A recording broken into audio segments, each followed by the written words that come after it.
happened next wasn't just another argument. He claims Ashley suddenly escalated the situation to a deadly level by pulling a gun on him. She has a loaded gun, or she has a gun in her drawer next to the bed, and I was in the bedroom talking with her, and she loaded her gun and cocked it back and basically told me that she wasn't going to let me call and tell. Alright, let's be transparent. If I see someone pick up a gun, load it, and cock it, by the time they turn around, I'm not going to be there. That's just me. Either I'm not going to be there or the gun's not going to be in their hand anymore. But that's just me, though.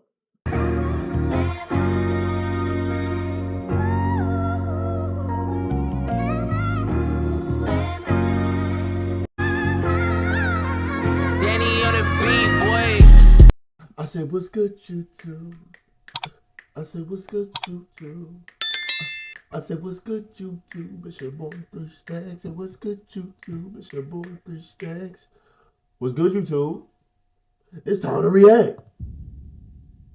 And today we have a video. I ain't gonna lie, guys. I know at the beginning y'all knew I was like a big true crime dude, but today we better get back into some true crime, because today we have a video titled Daughters Lead Police to Mother's Dead Body. Yeah, that sounds like it's gonna be a real... Whew. Alright, well, I don't even got too much to say, so without further ado, let's go right into it. You alright, babe? The door was locked in the room, and... Okay, can you sit right here for me? These are the two daughters of 28-year-old Ashley Fish. In just a few seconds, they're going to lead the officer to their mother's lifeless body inside the bathroom. Eggs were burning and she's in there.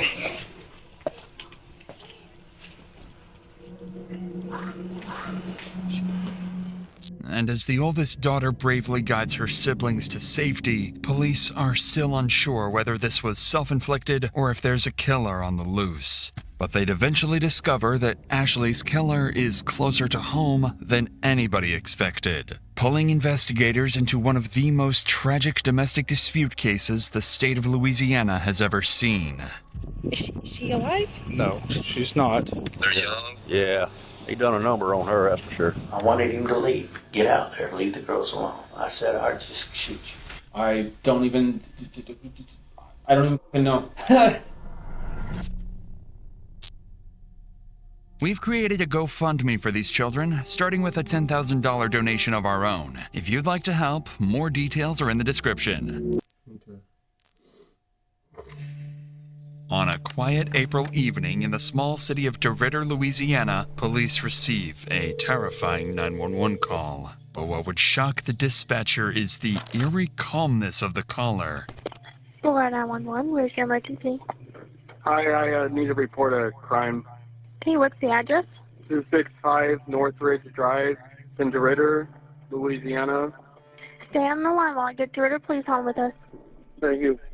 At this moment, the caller hangs up, leaving officers worried he might be in immediate danger. Officer Josh Stanford rushes to the reported address, unaware that he's only moments away from discovering a scene more disturbing than he could ever imagine.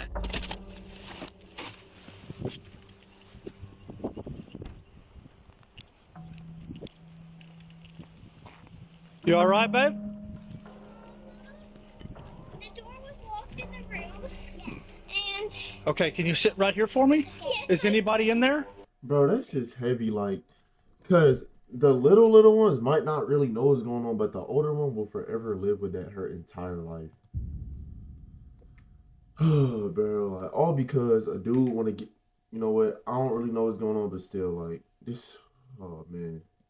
No, my sisters are inside right there. She's so well-spoken, like. And we got my mommy. The eggs were burning and she's in there. Okay, y'all come in here. Come right here. No, I don't want to go. Come here, stay in here, stay in here.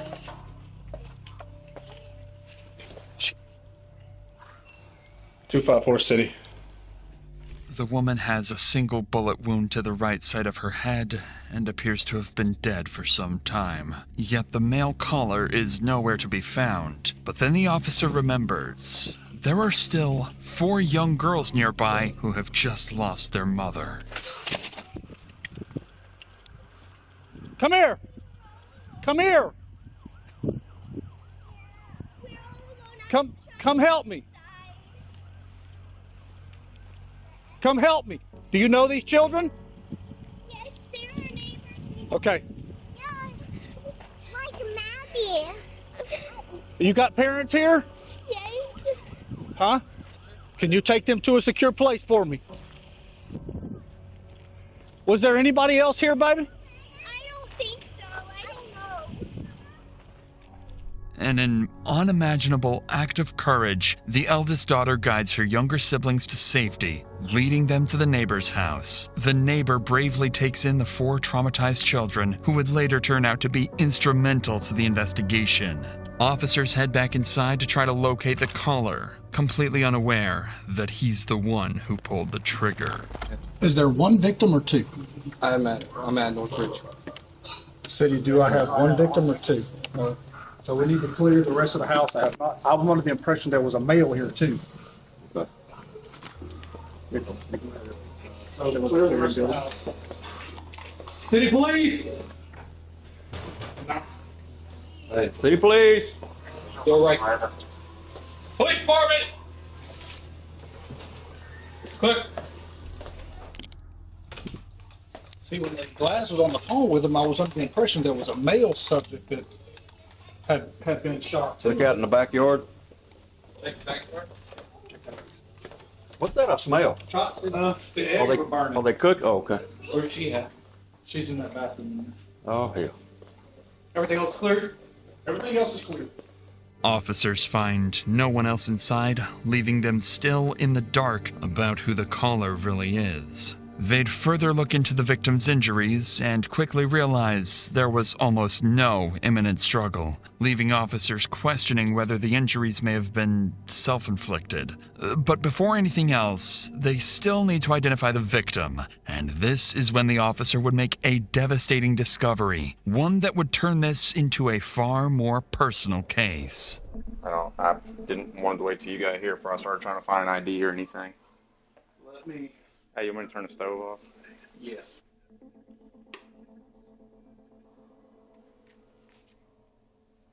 Ashley Fish. Nobody else. You said kids were in the house? They're across the street. Ashley Fish. I'm assuming young based off of what I'm seeing here. I went to school with her. Did you? Yeah. So she's from East Borgard? Yeah. They moved away. She any kin to Josh Fish? No, I don't think so. She's your age though, or? Yeah. Graduated together, so we're about the same. Lead Detective Cooley immediately recognizes the name, 28-year-old Ashley Fish. He knew Ashley as a DeRitter local, someone who married her high school sweetheart and had only recently moved back to Louisiana from Texas. Determined to find answers and uncover who murdered his friend, he turns to the neighbors for more information. Meanwhile, other officers begin reviewing neighborhood CCTV footage, searching for anyone who may have been at the house besides Ashley and the children. And they're about to discover that someone else was indeed inside. Someone who is already on the run. Detective Cooper, Sheriff's Office. Jeff Brown, nice to meet you, sir. Yes, sir.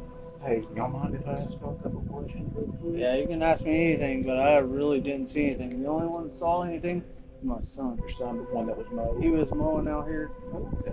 What's your buddy? Detective Cooper. Nice to meet you. Heard you kind of saw some stuff, just a little bit. Not much, but you seen some, something happen next door? Well, I was just mowing the lawn, and then I saw, like, the car of the owner or whatever leave. Lining up with what the boys saw, another neighbor offers ring camera footage showing a black truck leaving Ashley's house just minutes before the 911 call. Desperate to learn who was driving that truck, officers turn to the next neighbor, unaware they're about to speak with the victim's best friend and is someone who knows exactly who the driver is. What's that? The girls are at my house. Can you tell us what's going on? It's not good. Is she alive? No, she's not. Was she shot? Yes. She was out here earlier when about 5 o'clock or so. I saw her out here. Everything seemed fine. There was a truck. Am I being overly suspicious? How does she know that she was shot? I mean, obviously, if they heard the gunshot, let me shut up. Let me stop being so suspicious. I'm gonna listen to her. She has a significant other. She's going through a divorce, and they're legally separated. But he was here. The black truck was here. Yes, ma'am. Do you think he shot her? Well, I can't tell you a whole lot. I got it. So as long as I the don't children know. are safe with you for now, we'll take care of it from As far there. as I know, her. Gosh, I'm assuming that it was Tyler was the person that was here. I don't know if that was his truck. He usually drives a black truck. And then her husband's name is John Fish. She would go on to identify their main suspect as 34-year-old Tyler Durachowski, Ashley's new boyfriend. Detectives immediately begin digging into his history, gathering anything they can find, and work. Bro, like Nick 830. I know this is a serious situation. I'm sorry, but I just needed to get that off my chest. Working to locate him as quickly as possible. But just as they're about to begin the manhunt, another 911 call comes in, and it's from the killer himself. Hi, I need to turn myself in to the police. Okay. I don't know how to do this.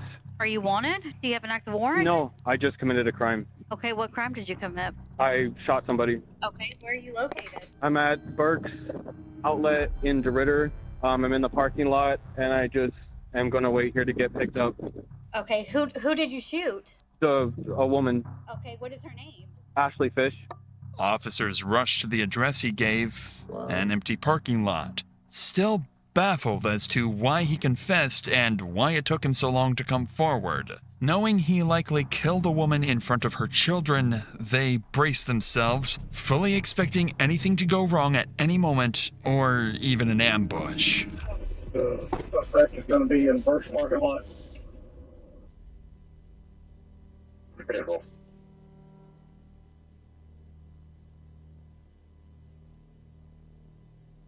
Okay, so the easiest way to do this is sit down on your butt and just turn your legs in, okay? Simple. Understood. If y'all want to go assist Are you out with that subject at first? Can I disconnect? With the main suspect arrested, officers have no idea the investigation is moments. My gosh, look at this face. Ugh.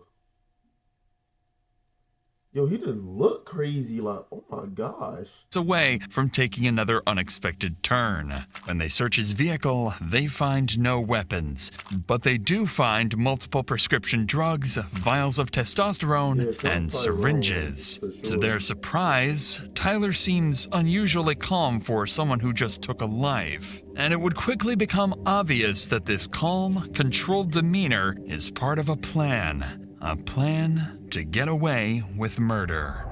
If you're still comfortable talking to me, can you tell me a little bit about what happened out there? This woman and I got in an altercation last night. Things were kind of falling out between the two of us, just relationally, and I was getting ready to move back to Oregon. So she had a gun in her drawer. She loaded it and was pointing it at me, and we started fighting, and it went off. Tyler insists he shot Ashley in self-defense after she pulled the pistol on him, immediately complicating the investigation. Once he's brought into the station, officers relay this information to the team at the scene, who would begin searching for anything that might support his claim. And unexpectedly, they do find one piece of evidence in Tyler's favor: the murder weapon itself. Here's what I've got right now. I know you got a lot of information coming in. Cameron has got the suspect, Tyler Gloveriiag, Over at Park Terrace. He gave himself up without any problems. and he told y'all that he did it. Yeah. They see the hair in it. I've called in the serial number. It's gonna be a Smith & Wesson. She's been here for a minute? If I had to guess, cause she's still having some coming out of the wound. She's still pretty warm, and if I had to guess, I'd say it's been between 45 minutes and an hour and 20. Was that sitting right there? Yes. All right. So once they run the strip and we back out, we can get a search warrant. Is that 40 caliber? Detectives still find no evidence of a struggle, but they do discover something unexpected. After running the gun's serial number, it comes back not to Tyler, but to Ashley herself, meaning his version of events may not be entirely false. And with that, investigators begin to grasp just how little physical evidence actually ties Tyler to the shooting. They then finish processing the scene, send Ashley's body for autopsy, and her phone for forensic examiners to be unlocked. Shortly afterwards, the grandparents arrive at the scene to pick up the 4 traumatized children into their care. It's at this point that it becomes clear. The oldest daughter witnessed something she will wish she never had.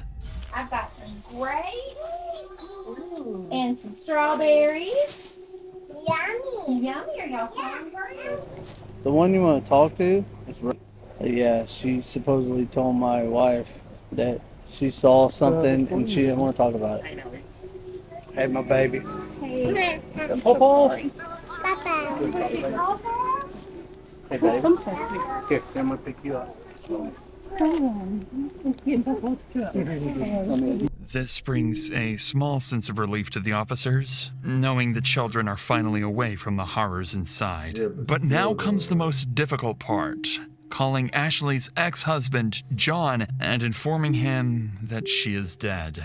Lead Detective Cooley asks John to come to the station for questioning as soon as possible, and while Tyler anxiously waits for his chance to speak, detectives make a deliberate decision to start with John instead. But the longer Tyler waits, the more agitated he becomes, and by the time they will finally sit down with him, he will snap. I've never had someone do that to me. I've never had someone get that mad at me that they load a f***ing weapon. I ain't gonna lie, bro. Tyler's on drugs. Like hands down, like whether that's steroids, like whatever it's doing is enhancing or dehancing his mood. And it's affecting his mood. And bro, it's a ticking time bomb. People like that, you gotta watch out for again. Cause though she might have pulled the gun, or she could have sat her on the table, she could have, but still though, like, gang, you shot her and you left. You feel me? Like, you ain't had no remorse for the kids, you ain't had no nothing. But let's keep watching. 1 hour after Ashley's deceased body was discovered, John arrives at the station. John explains that he and Ashley were together for over a decade. They had their first child young and went on to raise 4 beautiful daughters. For the detective, one question matters most. What does John think of Tyler? Is he capable of hurting Ashley, or was he simply in the wrong place at the wrong time? But before that, something else weighs heavily on John. He still has to explain to his daughters why they will never hear their mother's voice again. I just want to let them know that she's no longer with us. Mom's no longer with us, you know. She's an angel now. Yeah. The 6-year-old and the 4-year-old, they don't really know. They're kind of like, oh, she's an angel. They're going to talk a little bit about it, and they're more concerned about how she's flying and everything, you know. Right. I don't know what she's seen or not, but that's got me real bent out of shape, you know. On that devastating. That is so sad. He said they're not even worried more about that she's an angel, but they're worried about how she's flying. That just shows like the innocence of like children, and oh man. Stating note, the detective would shift the conversation to the final moments leading up to Ashley's death. Tragically, Ashley seemed to sense that Tyler might harm her, and just moments before she died, she would make her final cry for help. When I see that, he's calling, what runs through my head, and it's great. We got some bull crap. We got some bull crap. They're in some kind of argument, and they're trying to drag me into this, and I don't want to be part of y'all's drama. I don't want to be part of y'all's drama. Nothing in the past has ever felt like there was anybody in danger. Talking to my kids, kids never tell me anything's going bad around the house, so I'm not really feeling too in it. And through all this time, you know, I text back, I'm not trying to get in y'all's drama. That's when she texts, he won't leave, I know. As soon as I got that, when I actually looked and seen that he's not leaving, I called. She's like, hello. And the first thing I go, what's going on? He's mad because he's got to leave. And I said, are my kids okay? Are my kids safe? She said, yes. Because I was a little... I have a theory, right? So what if What if they was beefing, right? And Tyler, you know what I'm saying, she told him to leave, and then he saw that she was messaging John. And in the case of him messaging John, he started to like he was about to get violent. He was turning up because you saw how he could tweak a little bit off the drugs. So he was, oh, like I'm gonna hurt you. And then after that, I guess she pulled out the gun to kind of defend herself, and that kind of, but she was pulling it out for a bluff, like just to try and get him up out of there. But then he switched it around and shot her. If I'm right, type GG's in the chat. If I'm wrong, what you do? Concerned, but I wasn't like super. I'm just ready for him to leave. Like, hung up, and then I texted her, said, "Talk to my kids, please." At 6:55, I just couldn't get a hold of her, and I was like, "This is weird. This is just, it was just odd." This is the moment. At 6:55 p.m., John lost all contact with Ashley, and with it, the hope of ever rebuilding a future with her. Shortly thereafter, Detective Cooley wraps up his interview with John, who has made one thing clear. Ashley was a loving mother, incapable of harming anyone, and she deserves justice.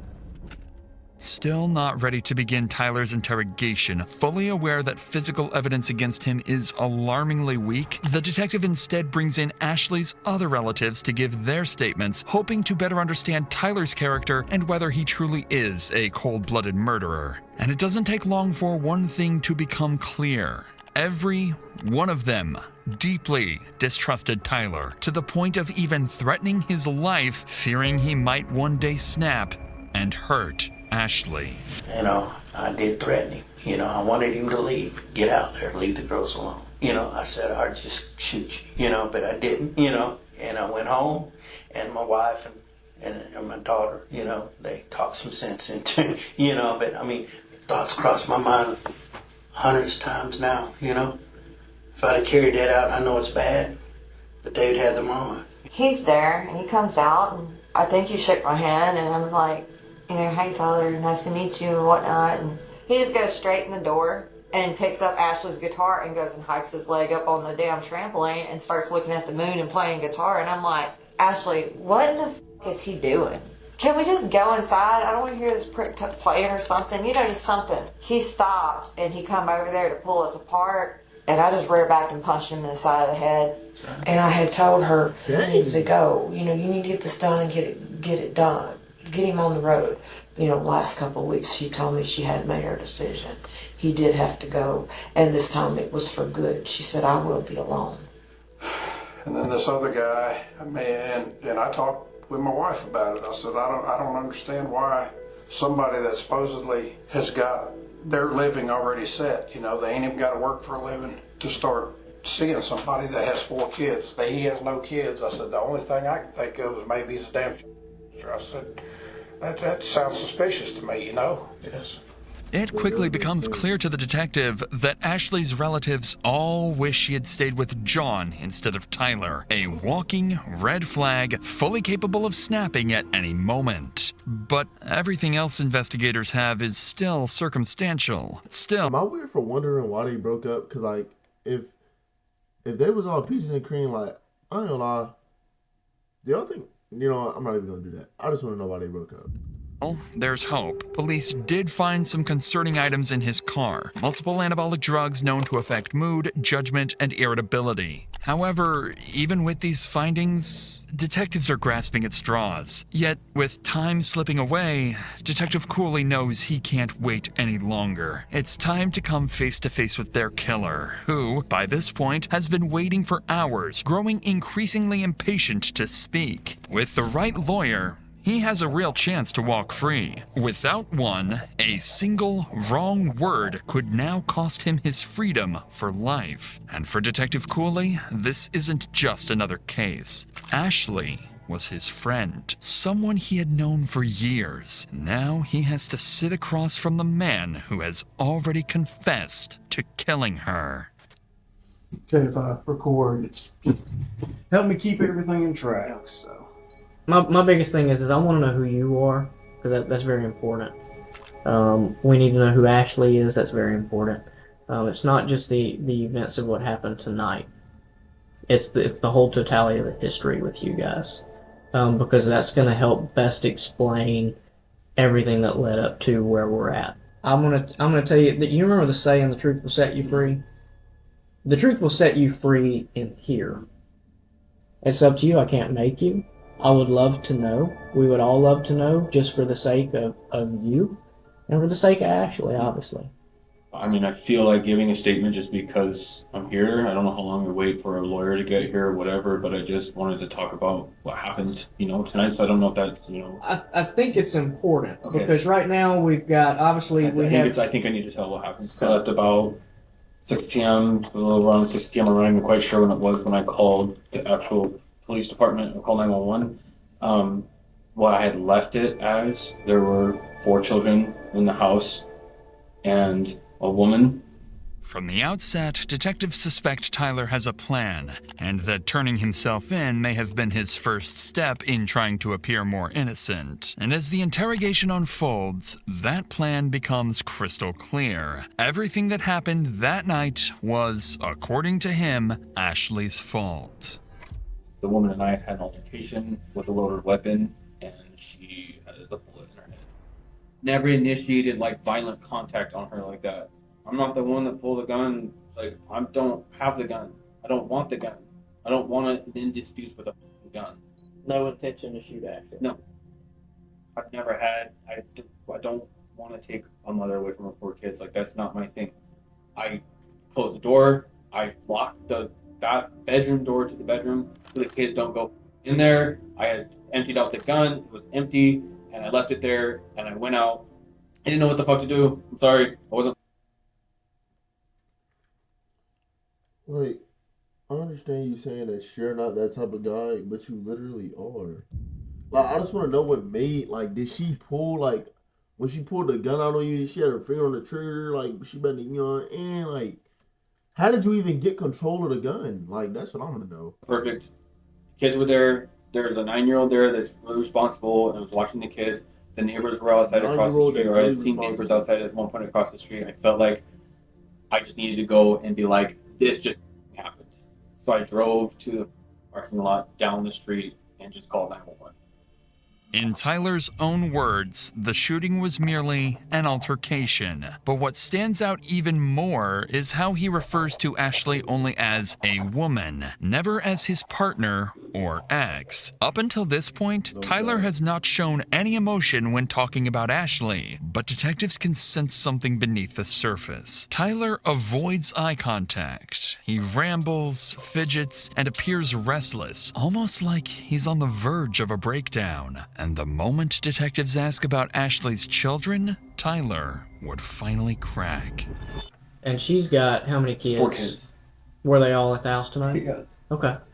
This is the first real emotion detectives have seen, but they needed to determine whether this is genuine guilt, a calculated tactic, or emotional instability tied to his anabolic substance abuse. Aware that Tyler could shut down the interview at any moment, Detective Cooley grows more cautious, so he starts carefully probing Tyler about any problems in his relationship with Ashley. And this is when Tyler would slip up. I was married for 5 years, and I felt like a man of honor, and I had a ring on, and I was proud of it. I was proud to be married. I was proud to be a good husband, and I fell into this weird relationship that I never wanted, to be in. I've never wanted to be a part of, and I just went down this road that I just kind of felt like I could never escape from. It was like drowning in it, So I'm just like I was able to divorce in Oregon, it went through in just a couple months, it was finalized and it was done. Her thing has been a year. Right. It takes a year for them to do the separation process and everything, and so we've just been kind of in that whirlwind of back and forth with everything and stuff, and I've thought about leaving multiple times. I've wanted to leave multiple times just because. So what it seems is that he's jealous. He's jealous of her and her husband's relationship, or the love that they have for each other, and he felt like he kind of deserves something like that. So with her, I feel like it was just kind of back and forth where he can have her fully to himself because she wasn't divorced, and his wife got him up out of there when it was time to divorce. But Sheesh. Because it's kind of too much to just take, being like, am I taking this woman away from, am I taking this man away from 4 kids, like his 4 kids, whatever. I just have felt a lot of, I felt a lot of guilt in my life in this relationship. According to Tyler, he felt guilty and was planning to walk away from the relationship. But detectives already know this isn't true. Ashley's ex-husband has already shown investigators messages in which she repeatedly complained that Tyler refused to leave. Additionally, detectives uncovered love letters exchanged between Tyler and his ex-wife, proof he wasn't trapped at all. To my love, by the time you see this letter, you're miles away from me. Don't be mad. I hid one last love letter in your things. You defeated the world to get to me. I'm never going to forget about you. Don't forget about me. I hope you're ready for when we meet again. It's clear to the detectives that Tyler left his marriage by choice and could have gone back at any moment. So Detective Cooley would push further into the dynamics of their relationship, asking whether things had ever turned abusive. It's at this moment that Tyler's mask would slip, revealing a deep insecurity about his masculinity and a resentment towards Ashley he could no longer hide. Has it ever become physical? Has she ever hit you, struck you, kicked you, slapped you? Slapped. A couple times, just kind of slap with things, shoes or something like that. She's hit me with like shoes and stuff. Out of anger? Frustration, yeah. She hit you hard? I mean, just like I mean, I don't want to sound like a, I mean, she just slapped me with with her like slippers. You know, We're talking about it's kind of like that across the, when she was mad about something, yeah. Okay. So, you know, like the way I picture is like if my wife's agitated with me or aggravated with me, she pops me with something. Yeah. Are we saying something like that, or are we saying she aggressively was like you? No, pops you with something. I'm saying middle ground of that, just kind of like pissed about something, but just that's how she's reacting to it. But she wasn't like overly like, I'd never seen a level of aggression to this before with the gun. I don't know where that came from. I have no idea. I've never seen her do anything, pull any shit like that ever. I didn't even know she could. But now, Tyler would inadvertently reveal. He thinks he's smart. Nobody, you're caught. Like I'm telling you, he's gonna slip up. He's gonna slip up with something. I'm telling you, because he's saying all of this stuff, and he's like, "Yo, yeah," he's trying to put it out there that she slapped him and she's hit him with something. But I'm not trying to sound like gang. You know, like anybody who acts like this, and he takes testosterone pills. Gang, he's insecure about his masculinity, and I feel like in their little dispute that kind of showed he was like, "I'm not finna let her overpower me or put me in the victim complex. So I'm finna." You feel me? Something far more disturbing about himself. As part of their custody agreement, Ashley wasn't allowed to have anyone stay overnight, including Tyler, a rule he knew very well. And as soon as their relationship began to fall apart, Tyler's first instinct was to expose that violation to her ex-husband, knowing full well it would cost Ashley custody of her children. And so our relationship was really falling out here, and I threatened to tell him the truth when I was getting ready to leave. I was going to call her husband and be like, I've been spending the night here. I don't know what legal ramifications it's going to have for you guys in your life, in your world. I've been in this relationship with you. This relationship has hurt me in a lot of ways. I've sacrificed a lot of things. And for me to go and have closure, I think that like I'm just going to let John know the whole truth. I think he deserves to know the truth. I'm sorry. It was kind of an ugly ending for both of us, this woman and I. Tyler has just shown how quickly he can retaliate and how easily he could justify harming Ashley whenever he felt the need to do so. But according to Tyler, what happened next wasn't just another argument. He claims Ashley suddenly escalated the situation to a deadly level by pulling a gun on him. She has a loaded gun, or she has a gun in her drawer next to the bed, and I was in the bedroom talking with her, and she loaded her gun and cocked it back and basically told me that she wasn't going to let me call until. All right, hold on. Let's be transparent. If I see someone pick up a gun, load it, and cock it, by the time they turn around, I'm not going to be there. That's just me. Either I'm not going to be there or the gun's not going to be in their hand anymore. But that's just me, though. Know what I'm saying? I'm not no Superman. But trust and believe, I know, bro, if you got a gun, bro, I'm gone. Like, I'm not playing. So the fact that he watched her pick up the gun, load it, and cock it, that might not be the first time something like that happened with a gun. Just saying. And so this just went to like 1,000, like 0 to 1,000 in like one blink of an eye. I'm like in the bedroom talking with her, having a normal conversation, and she's like loading a gun in front of my face, and she has a pistol. Like literally packing some stuff, putting some stuff in the drawers. I wasn't doing shit. I didn't hit her. I wasn't like fighting her or anything. I was just talking. And she like loaded her gun and was pointing at me. I just know that like that's where that started from. And I'm not saying that to do some dig myself in the grave like, oh, the past, he never saw it happen and now she did it. That sounds like bullshit. No, she did it though. I'm a man. I'm a lot stronger than her. I was aggressive, but it was like she shot that gun before. Yeah, he has, he has masculinity issues. Like, but he sound like Carl Anthony Towns. He said, but she did it, like, and then he talking about I'm a man, I'm stronger than her. Yeah, like, he for sure has a mask. Like, yeah. Or she knows what the fuck Y'all she's doing. see Said it. I don't shoot guns. I didn't like barely shot a gun in my life, and so the whole way it happened, I feel like for me, I didn't mean to do anything. I didn't mean for her to do anything. It was like basically felt like it was like just fighting for my life, and I feel like it was like this is how it ended. According to Tyler, this chaotic struggle wasn't aggression, it was survival. Detectives continue to press for details about what happened in the bathroom, and what Tyler would say next would either support his self-defense claim or unravel it completely. Okay, how long from the time she came into the bathroom to where it escalated to the point she gets shot? Talking about seconds or minutes? 2 minutes probably. Talk to me Just about struggling. those 2 minutes. Talk Just to me fighting, about that. it's a combination of talking, moving the gun around each other, just like I'm trying to grab her, I'm trying to hold on to her. It's just like, it was just, felt like it was like fight for survival. I don't know what was going on. I felt like she was going to kill me. So at no point you stripped the gun from her and had the gun in your hand totally? Not until it was over. Not until. But what? She was on the ground.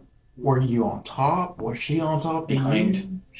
You were behind. Behind, like kind of in like this, like kind of trying to do like a chokehold shit thing or something. She was like trying to get the gun to me, so it was just in our general facial areas. Okay. After the shot, what happens? I don't even. I stood there and I couldn't believe what the fuck happened. And the first thing I thought of was, I have to call somebody. I have to get someone here. I have to stand up for what I've done. Tyler is becoming increasingly more agitated, forcing detectives to call a short break, concerned that pushing any further would cause him to shut down completely. But the moment they step outside the interrogation room, everything changes. New evidence comes in, and it directly contradicts Tyler's story.